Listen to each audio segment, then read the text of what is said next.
Assalamualaikum warahmatullahi wabarakatuh, Sobat Misteri Sunyi Mencekam. Khususnya untuk Anda pecinta cerita-cerita misteri, semoga Anda masih selalu setia bersama kami, channel yang setiap hari selalu menyuguhkan cerita-cerita misteri yang menarik.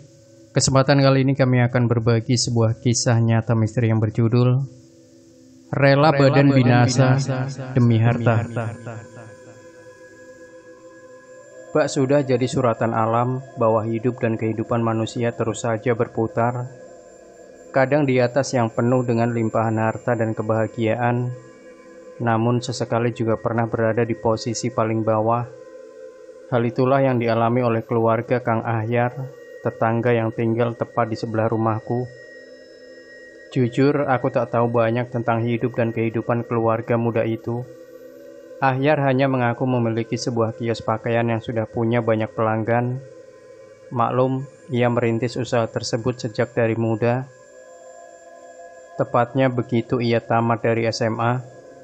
Kerja kerasnya membuahkan hasil yang manis. Kiosnya pun tergolong yang paling besar di komplek pertokoan itu. Hanya saja, akibat dari kerja kerasnya itu, ia sampai lupa mencari pendamping hidup. Beruntung salah seorang pelanggannya menjodohkannya dengan salah seorang keluarganya. Tanpa berlama-lama, Kang Ahyar pun menikah dengan Teh Ci, Dara yang usianya 8 tahun lebih muda, namun memiliki kecantikan yang tak kalah dengan wanita kota. Sayangnya, manisnya kehidupan yang tengah diregu Kang Ahyar tidak berlangsung lama. Pada suatu malam, ketika ia dan istrinya sedang menikmati hidangan sahur, teleponnya berbunyi. Kang Ahyar segera mengangkat setelah melihat bahwa yang menelpon adalah Heri, salah seorang kepercayaannya yang tinggal tak begitu jauh dari tokonya. "Kang, kios terbakar, kebakaran." Demikian kata Heri dengan nada panik lalu terputus. Kang Ahyar mencoba menghubungi Heri, tetapi tidak ada jawaban sama sekali. Teh Ci hanya melihat wajah suaminya berubah muram dan bingung. Ia pun bertanya, "Ada apa, Aa? Siapa yang menelpon?" "Heri, ngasih tahu kalau toko kebakaran," jawab Kang Ahyar sambil memakai baju dan pamit untuk melihat keadaan. Diam-diam ia mengutuk dirinya sendiri yang tak sigap dalam memutuskan program asuransi yang ditawarkan oleh pihak manajemen pertokoan. Agaknya inilah yang sering disebut orang kalau roda kehidupan itu berputar. Kadang di atas, tapi kita juga harus menerima kalau sedang di bawah. Demikian bisik hatinya. Kini kehidupan Kang Ahyar pun jauh berubah. Alih-alih tawa atau lantunan lagu-lagu seperti yang biasanya terdengar, kini pintu rumah pun jarang terbuka. Hanya tiap pagi, Teh Ci, sang istri, tetap dengan setia menyirami tanaman dan membersihkan halaman rumahnya, sambil sesekali menyapa atau berbincang dengan tetangga yang lewat dari balik pagar. Hampir semua tetangga memberikan semangat. "Ayo, tetap semangat. Itu cobaan, kita harus bangkit." "Terima kasih, Bu. Terima kasih, Bu," jawab Teh Ci, atau sesekali, "Terima kasih, Teh." Sayangnya iman Kang Ahyar goyah. Mendengar bisikan salah seorang karyawan kepercayaannya, ia pun berangkat ke suatu tempat di pantai selatan untuk mengabdi pada dunia kegelapan. Ya, Kang Ahyar sudah bertekad untuk memelihara tuyul. Menurut pengertiannya, cara ini tidak merepotkan karena pada malam-malam tertentu sang istri harus bersedia menyusui tuyul-tuyul tersebut. Ironisnya, sang istri tidak diberitahu sama sekali. Sebelum berangkat, Kang Ahyar hanya mengatakan, "Aa mau ikhtiar, doakan berhasil. Tugas Neng nanti hanya menyusui, lain tidak. Mudah-mudahan dengan cara ini kita bisa balik seperti dulu." Teh Ci hanya mengangguk. Ia benar-benar tidak tahu apa yang bakal dilakukan oleh suaminya. Singkat kata, sebulan sudah berlalu. Tampaknya kehidupan Kang Ahyar mulai berubah.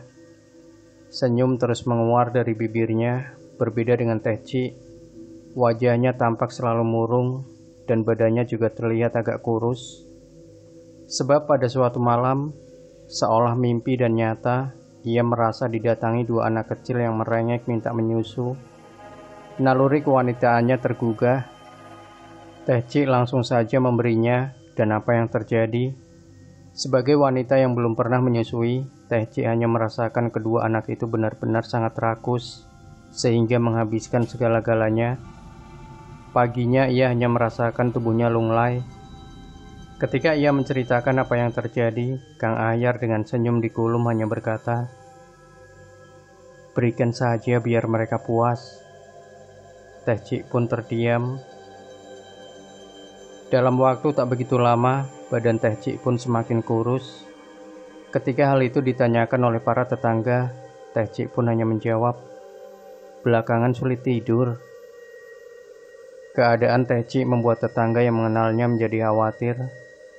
Beruntung, Bang Zul, suami Teh Lina, mafhum akan keadaan tetangganya itu.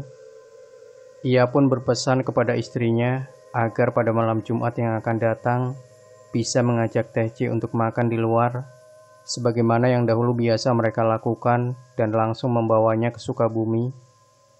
Pokoknya malam itu jangan sampai ia ada di rumah. Demikian pesan Bang Zul. Lina hanya mengangguk tanpa ia tahu apa yang sebenarnya berkecamuk di benak suaminya itu.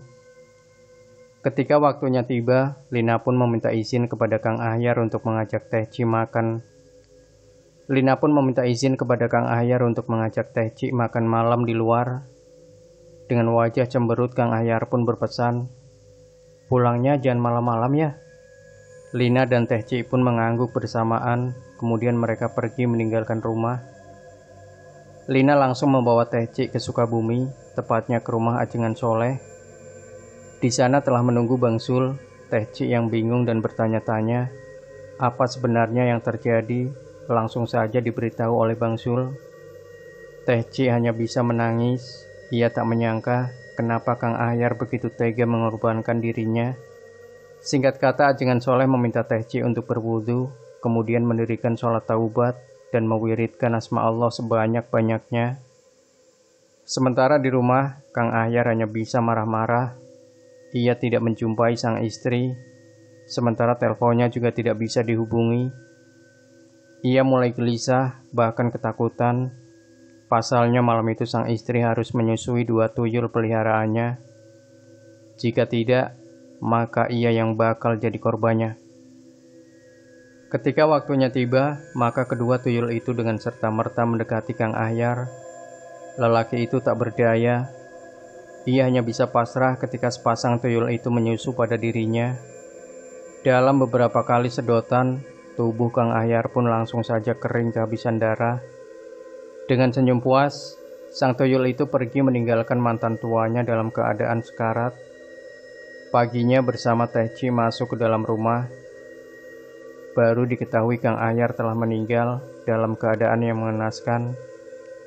Di tengah-tengah suasana duka, banyak tetangga yang mempertanyakan kondisi tubuh Kang Ahyar, apa yang sebenarnya terjadi dengan Kang Ahyar, tapi tak seorang pun berhasil mendapatkan jawaban yang pasti, sebab hanya Teh Ci, Teh Lina, dan Bang Zul saja yang tahu peristiwa tersebut.